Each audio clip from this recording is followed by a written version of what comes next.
Welcome back to another episode of Rock Boys Football. Sitting here late Tuesday morning, and it sounds like Mario Cristobal, Corey Hetherman, the Miami Hurricanes have found their next defensive backs coach in Zac Etheridge.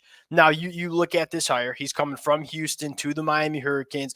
You want to look at it from a couple of different standpoints. One, how does Zac Etheridge fit what Corey Hetherman wants to do? That's probably what I like most about this hire. And it's not always the flashiest conversation to have. It's a lot more fun to look at Zac Etheridge and say, did a really good job at Houston, did a really good job at Auburn, a ton of NFL draft picks that he produced during his time with the Auburn Tigers. But where I want to start here is this seems like a really good fit.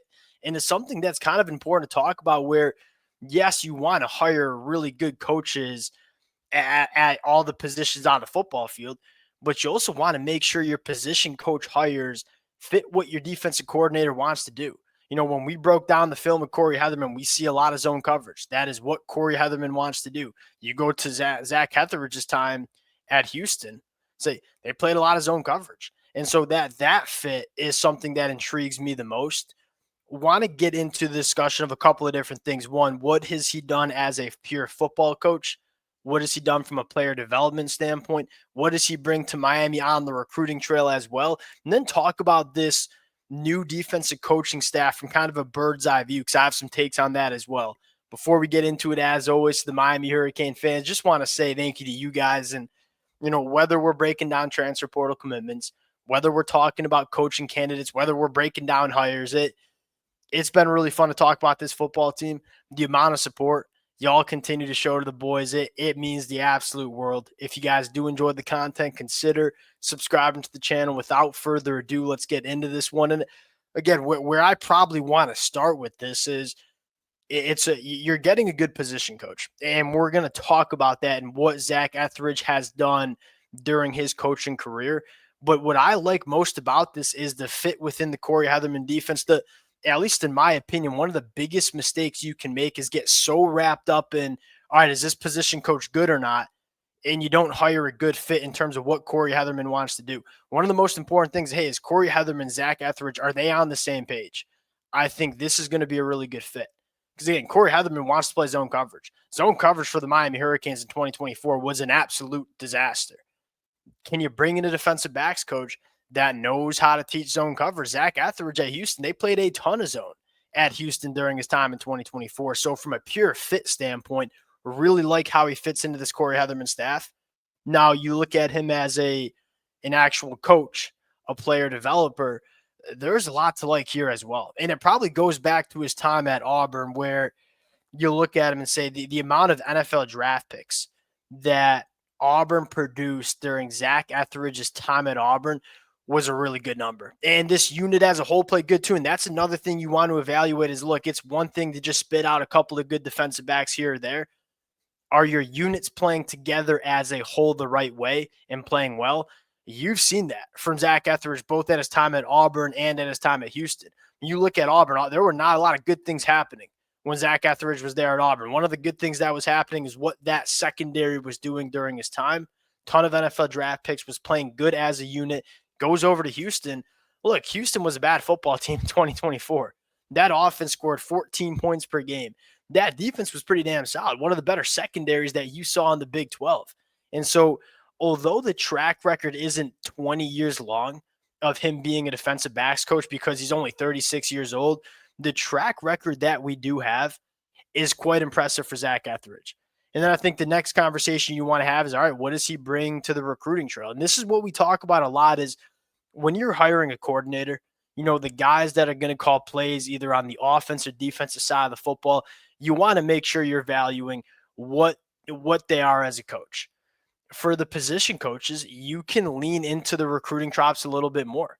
Zac Etheridge has been a weapon on the recruiting trail, both at Houston and primarily at Auburn. One of the things that stands out to me is he's from Alabama, played his football at Auburn, a lot of ties to those southeastern states, and that has been historically, or at least over the last couple of years, a region that Miami is trying to go up and grab a lot of good players from. You just look at the state of Alabama and say, all right, Dalen Upshaw coming in from Alabama in the 2025 class, Bobby Pruitt, Cole McConaughey, I think are both Alabama kids as well. You look at Luke Nickel, he's a Georgia kid. Again, that connection to that group, that region, I think is going to be very beneficial for the Miami Hurricanes on the recruiting trail as well. So you look at the three things that we start with in terms of evaluating position coach hirings. Do they fit the staff well? Do they fit what Corey Hetherman wants to do? I think that's a yes.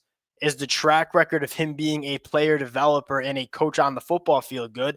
Yes, both in Auburn and Houston. Although the track record's not long, it's been good. What can they do on the recruiting trail? 36 years old, roots down in Alabama. That's going to be a weapon for Miami on the recruiting trail as well. And so from those three things you look at and say you're pretty happy with what this hire looks like. Last thing I'll talk about, and I'm kind of interested to see what happens over the next couple of weeks, is how does this coaching staff come together? Because one of the things you do look at and say, all right, Corey Hetherman, he's actually older than a lot of us think he's 44 years old.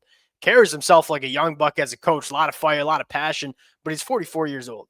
He's not super old, but he's not a I guess I should say he's not a super young defensive coordinator, but he's not a super old one either. Zac Etheridge is 36. Jason Taylor is still new to coaching. I look at this staff and say, I do like the staff. You can't get much worse than what we saw in 2024. It's going to be a better coaching staff than it was in the 2024 year. Do you maybe want to get a little bit more experience into this defensive coaching staff? That's something that I might be looking at if I'm Mario Cristobal, especially when you're more of an offensive guy as a head coach. If you had like a Brent Venables as your head coach, maybe you're good with the experience on your defensive staff. I look at it and say, we'll see if Miami decides to go out and get a little bit more of a grizzled veteran on the defensive side of the football to join this coaching staff. But I think what's equally exciting for the Miami Hurricane fans is not only are you getting better on the coaching staff, but you're getting better in the personnel too. And when you have both the personnel and coaching staff getting better going into a season, that's when you can expect to take really big strides. And that's kind of the beauty of this era of college football. I know that the transfer portal is frustrating for a lot of fans, but it does allow teams to make that quick, 180. Let's turn this unit around in one offseason. So you can go hire a good coach and you can go grab a lot of good players and you can turn this thing around a lot. 10 years ago, it would take a couple of years to get those guys from the high school ranks into your program to revamp a unit. Now you can go out and do it in a second. That's exactly what Miami's done, right? They've upgraded the coaching staff, and then they look at this defense and say, we just didn't have the dudes on this in the secondary either. I mean, you bring in Xavier Lucas, you're bringing Ethan O'Connor, Emmanuel Carnley, you're bringing Charles Brantley, you're bringing Zach Etheridge. I mean, those are 5 additions to the secondary that would have been, outside of OJ Frederick, the best football players in that secondary, bar none. And you brought 5 of them in there. And now the scenario here for Zac Etheridge is, how do we put this puzzle together and how do we maximize this room? And I've been playing around with this a lot. Originally, when Xavier Lucas committed to Miami, I slotted him in at the safety spot. Going back and watching him at Wisconsin, I think you should stick him at corner. This kid's really, really good at corner. So you look at OJ Frederick and Xavier Lucas, that's a really good duo at the cornerback spot. You have some nice depth with Emmanuel Carnley and Ethan O'Connor. Maybe you can kick Charles Brantley into the nickel spot, and maybe you can kick one of those cornerbacks back to safety too. I look at it and say, those names highlighted in red feel like you got to try to get them on the football field. And that's kind of barring Zaquan Patterson and what it looks like going into 2025, which one thing that excites me, Zachariah Poyser's got 3 years of eligibility. Zaquan Patterson, 3 years of eligibility. Zac Etheridge, although he's been a defensive backs coach, go back to his time at Auburn, specifically working with the safeties, really, really good working with safeties. Can we get Zaquan Patterson to the football player we think he can be going into 2025? Because if you do so, all of a sudden those question marks we have at safety kind of getting mitigated for the Miami Hurricanes going into 2025. Like this hire, like the fit, like the player developer, like what he can do on the recruiting trail. He's going to have plenty of talent in the defensive backfield to work with. We could see this unit take not just a small step in the right direction. We could see this secondary go from by far the weakest link on this football team, and it ain't even close to, can they be the strength of this Miami Hurricanes defense in 2025? I mean, 12 months ago or a month ago, that would have been crazy to say. And now I think it's realistic to talk that way. We'll see how it works out. Zac Etheridge, I like. We'll probably do a little bit of a deeper dive into Zac Etheridge in the coming days, more of just my initial reaction to the hire. Appreciate you guys rocking with it. If y'all do enjoy the content, consider subscribing to the channel. We'll talk to y'all later. Peace.